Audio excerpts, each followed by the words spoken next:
Mobile data ಸಂಗ್ರಹಿಸಲಿದ್ದಾರೆ ಪೊಲೀಸರು. ಕೃತ್ಯ ನಡೆದಾಗ ಯಾವ್ಯಾವ ಆರೋಪಿ ಎಲ್ಲೆಲ್ಲಿ ಇದ್ರು ಅಂತ ಪತ್ತೆಗೆ ಸಜ್ಜಾಗಲಾಗುತ್ತೆ. ಮೊಬೈಲ್ನಲ್ಲಿ ಡೇಟಾ ಸಿಕ್ಕಿದ್ರೆ ಆರೋಪಿಗಳಿಗೆ ಸಂಕಷ್ಟ ಅಂತೂ ಗ್ಯಾರಂಟಿ. ಚಿತ್ರದುರ್ಗಕ್ಕೂ ಕರೆದೊಯ್ದು ಮಹಜರು ಮಾಡೋಕೆ ಖಾಕಿ ಸಿದ್ಧತೆಯನ್ನ ಮಾಡ್ಕೊಂಡಿದೆ.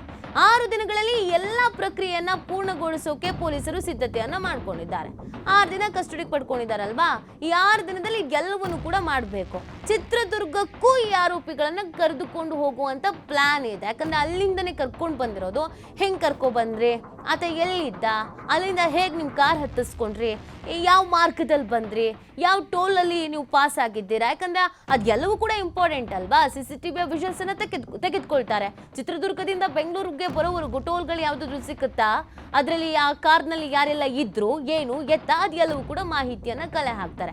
ಮತ್ತು ಕೆಲವರು ದರ್ಶನ್ ಏನೇ ಹೇಳಿರೋ ಪ್ರಕಾರ, ನಾನು ಹೋಗಿದ್ದು ಹೌದು ಶೆಡ್ಡಿಗೆ, ನೋಡಿದ್ದು ಹೌದು ಆತನನ್ನ, ಓ ಇವನೇನಾ ಅಂತ ಕೇಳಿದೆ, ಆಮೇಲೆ ಅಲ್ಲಿಂದ ಹೊರಟು ಹೋದೆ ಅಂತ ಹೇಳಿದ್ರು.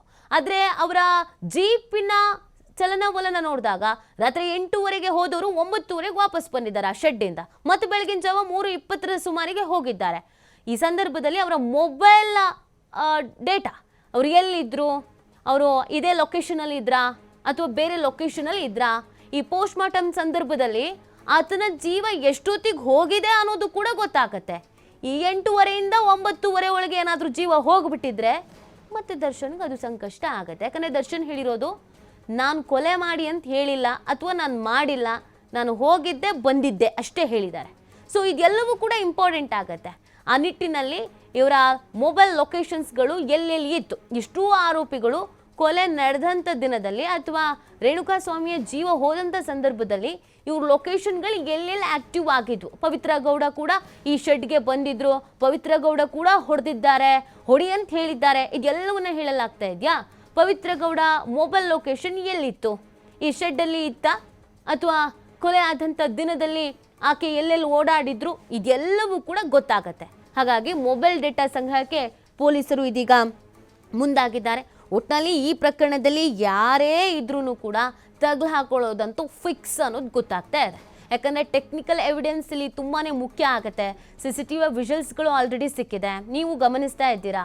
ದರ್ಶನ್ ಅವರ ಆ ಜೀಪು, ಮೊದಲಿಗೆ ಸ್ಕಾರ್ಪಿಯೋ ಕಾರ್ ಹೋಗುತ್ತೆ, ಅದಾದಮೇಲೆ ಜೀಪ್ ಹೋಗುತ್ತೆ, ಈ ರೆಡ್ ಕಲರ್.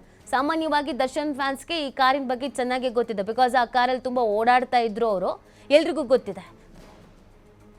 ಈ ಬಗ್ಗೆ ಮತ್ತಷ್ಟು ಮಾಹಿತಿಯನ್ನು ನೀಡ್ತಾರೆ ನಮ್ಮ ಪ್ರತಿನಿಧಿ ಸಂತೋಷ್ ಪಟೇಲ್. ಸಂತೋಷ್, ಪೊಲೀಸರು ಈಗ ಈ ತನಿಖೆಯನ್ನು ಚುರುಕುಪಡಿಸ್ಕೊಳ್ತಾ ಇದ್ದಾರೆ. 6 ದಿನ ಅವಕಾಶ ಇದೆ.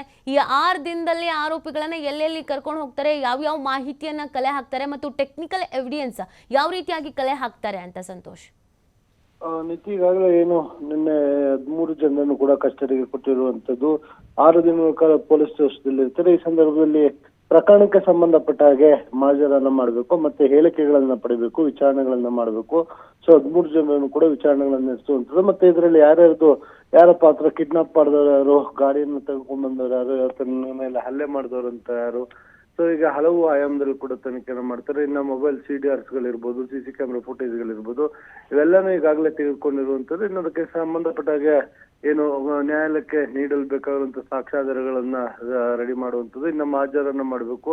ಸೊ ಮಾಜರ್ಗೆ ಬೇಕಾಗಿರುವಂತ ಇಬ್ಬರು ಏನು ಪಂಚರ್ ಏನ್ ಬೇಕಾಗ್ತಾರೆ ಅವ್ರನ್ನ ಕರ್ಕೊಂಡು ಹೋಗಿ, ಗೌರ್ಮೆಂಟ್ ಅಫಿಷಿಯಲ್ಸ್ ಇರ್ತಾರೆ, ಅವ್ರನ್ನ ಕರ್ಕೊಂಡ್ಬಂದು ಮಾಜರನ್ನ ಮಾಡುವಂಥದ್ದು.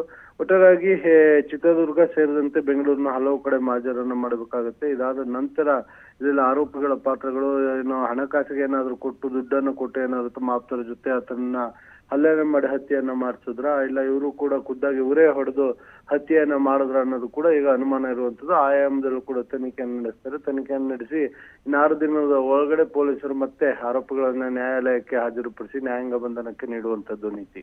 ಓಕೆ, ಥ್ಯಾಂಕ್ ಯು ಸಂತೋಷ್, ತಮ್ಮ ಡೀಟೇಲ್ಸ್ಗಾಗಿ.